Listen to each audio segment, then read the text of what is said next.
सिंध जी तालीमी इदारनि जी समाजी तौर मालिकी करे मदद सां काफ़ी मसला हल करे सघजनि था। अहिड़ो इज़हार सीनियर सहाफ़ी ऐं शाहपुर चाकर सुजागी फोरम अॻवान आजिज़ मंगी शाहपुर चाकर जे बॉयज़ डिग्री कॉलेज जे सुजागी फोरम पारां डेस्क ॾियण वारे प्रोग्राम खे ख़िताब कंदे चयो।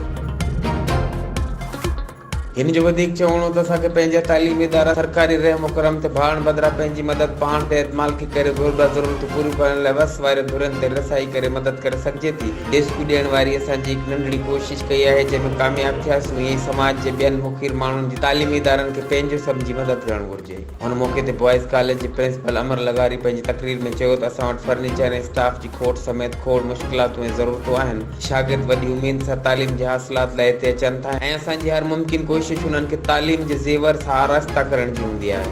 कुछ उस्ताद रज़ाकाराना तौर ते पंहिंजूं ख़िदमतूं अंजाम ॾियनि था, पर उन खोट जो मुस्तक़िल हल ॻोल्हण जी इंतिहाई घणी ज़रूरत आहे, जंहिं ते सरकार सां लाॻापियल खे बि नोटिस वठणु घुरिजे ऐं गॾोगॾु मक़ामी माण्हुनि खे बि अॻिते अची पंहिंजो किरदारु अदा करणु घुरिजे। हुन मौक़े ते यार मोहम्मद सूमरो, अताउल्ला उन्नड़, मोहम्मद अली पल, इमरान धामरा, अली अहमद डायरिक पंहिंजे ख़्यालनि जो इज़हार कयो, जॾहिं त प्रोग्राम में शाहनवाज़ उमरानी, रियाज़ डायरी, हाकम नायाब, मुमताज़ खोसो ऐं ॿिया शामिल हुआ।